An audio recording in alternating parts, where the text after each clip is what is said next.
안녕하세요. 달술입니다. 배당 요구 종기일 꼭 확인하세요. 배당 요구 종기일은 반드시 확인해야 되는 요소 중 하나인데, 배당 요구 종기일이 무엇이냐면 배당 요구를 할 수 있는 마지막 날짜입니다. 간혹 여기에 대해서 오해를 하고 계시는 분들이 있습니다.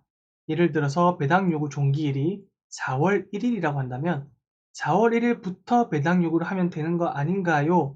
라고 물으시는 분들이 있는데, 그것이 아니고요. 4월 1일까지 배당 요구를 하셔야 합니다. 만약에 4월 1일이 지나서 배당 요구를 한다면 배당 요구를 하더라도 배당으로 인정되지 않기 때문에 배당 요구 종기일 안에 배당 요구를 했는지는 반드시 확인해야 하고요.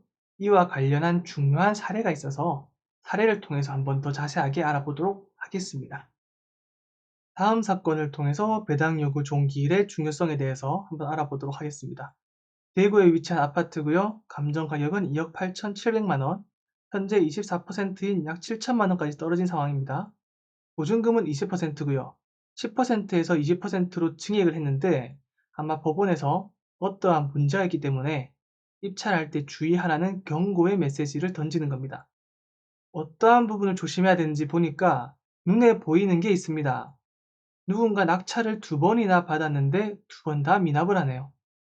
이 부분에 대해서 왜 미납을 해야 되는지 한번 알아봐야 될 것 같습니다.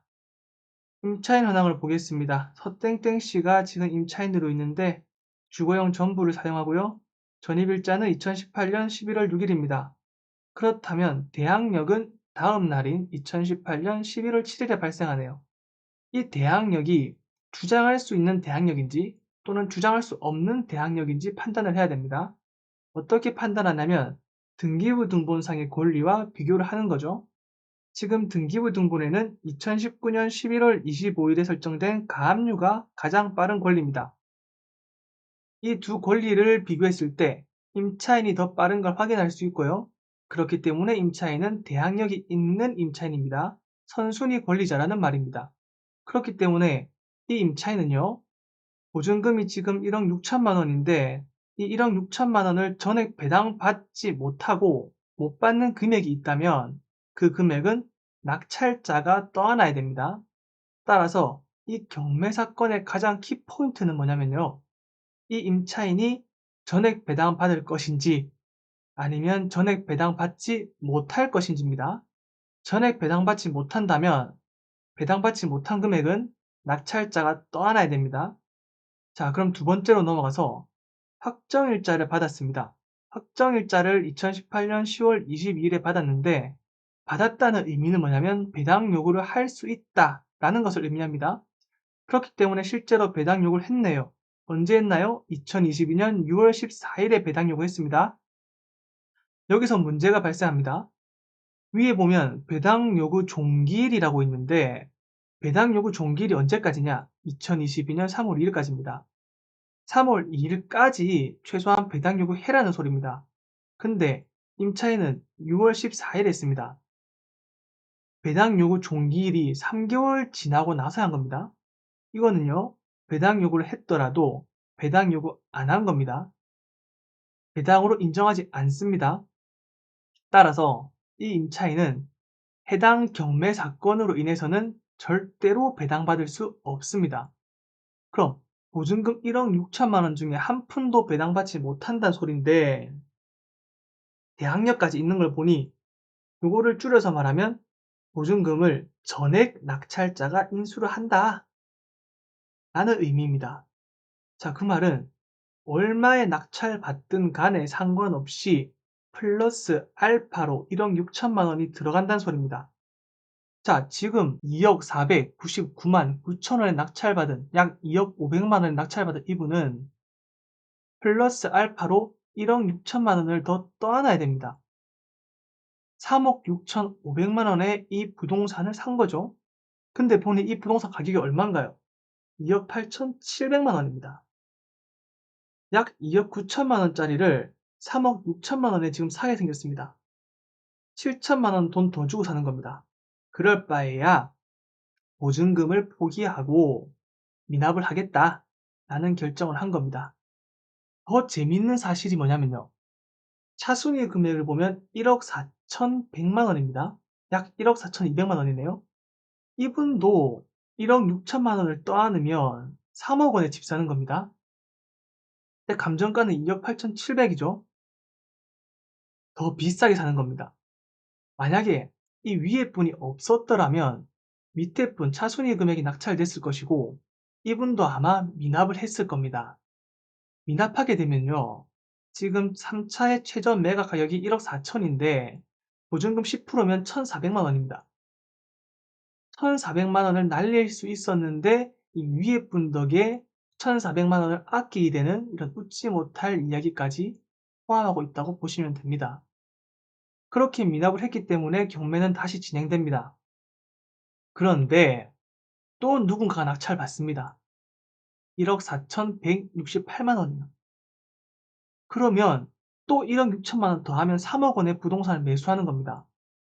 2억 8,700만 원짜리 집을요. 하지만 중요한 게 또 있습니다. 2억 8,700만 원은 감정 당시에는 실제로 이렇게 거래가 됐습니다. 2억 8,700도 있고요. 2억 8,600도 있고요. 하지만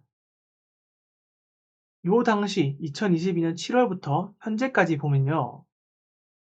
최대 2억 6천이고 점점 떨어져서 현재는 2억 3천밖에 안 합니다. 경매가 실시했던 10월, 8월 요때는 2억 6천만 원, 2억 3,700만 원, 한 2억 5천만 원 정도라고 봐야 될 것 같아요. 그럼 2억 5천만 원짜리 집을 지금 또 3억에 사게 생겼습니다. 이 사람은.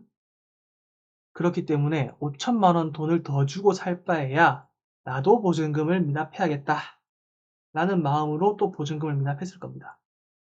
자, 이 두 사례를 보면 무엇을 놓쳤냐? 배당 요구 종기일을 못 봐서 놓친 사례입니다. 그래서 계속 유찰이 되죠. 저는 이대로 계속 유찰될 줄 알았습니다. 근데 결과가 어떻게 나왔냐? 한번 확인해 보겠습니다. 확인해 보니 1억 원에 누군가 낙찰 받습니다. 전세 보증금 1억 6천만 원 더하면 2억 6천만 원이고요. 아까 확인했듯이 현재 실거래가는 2억 3천만 원입니다. 저렴하게 경매를 통해 사려고 했는데 3천만 원 웃돈을 주고 지금 사게 생겼습니다. 그럴 바에야 보증금 20%인 1,300만 원, 한 1,400만 원 정도를 포기하는 게 더 낫지 않나라는 생각이 들고요. 하지만 아직 미납이 되지 않았기 때문에 어떻게 될지는 모르겠습니다. 하지만 조금 진행 사항을 살펴보면 2월 28일이죠. 23일 날 낙찰 받았으니까 5일이 지난 후에 최고가 매수 신고인 낙찰자가 열람 및 복사 신청을 제출합니다. 경매 관련 서류들을 확인해 보겠다는 거예요. 확인해 보고 나서 어떠한 행동을 취하냐? 매각 불허가 신청을 제출합니다. 매각 없었던 곳으로 돌려달라는 것입니다. 이분도 이제 안 거죠. 전액 보증금을 떠안아야 된다는 사실을. 하지만 법원은 이를 받아들일까요? 받아들이지 않습니다. 대금 지급 기한 통지서 바로 보냅니다. 잔금 납부하라고 요구합니다. 그래서 확인을 해보니까 3월 28일까지 대금 지급 기한입니다. 잔금 납부하는 기간이 3월 28일까지란 소리입니다. 근데 현재 지금 제가 4월 13일인데 납부 기한 지났죠? 근데 납부했다라고 나와 있질 않습니다. 진행이라고 나와 있어요. 아마 이것도 결국엔 미납으로 처리가 될 것 같습니다.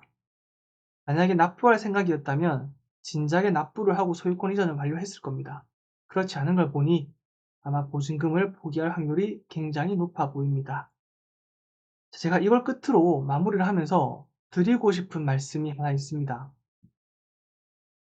어떤 말씀을 드리고 싶냐면 여러분들이 경매를 낙찰받기 위한 목적은요. 저렴하게 매수하기 위함입니다. 10억 원짜리 아파트를 8억 원에 낙찰을 받으셨다면 저렴하게 낙찰 받은 겁니다. 하지만 8억 원이란 금액 자체가 저렴한 금액은 절대 아닙니다. 보증금 10%만 해도 8천만 원입니다. 이렇게 큰 돈이 들어가는 거에 있어서만큼은 한 번, 두 번 확인하는 것이 아니라 저는 5번이고 10번이고 확인해도 과하지 않다고 생각합니다.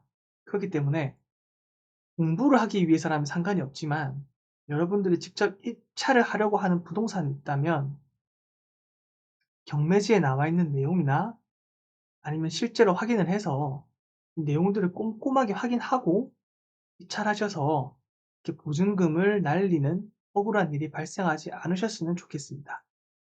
여기까지 해서 배당 요구 종기일에 대해서 이게 얼마나 중요한지 한번 알아보았습니다. 감사합니다.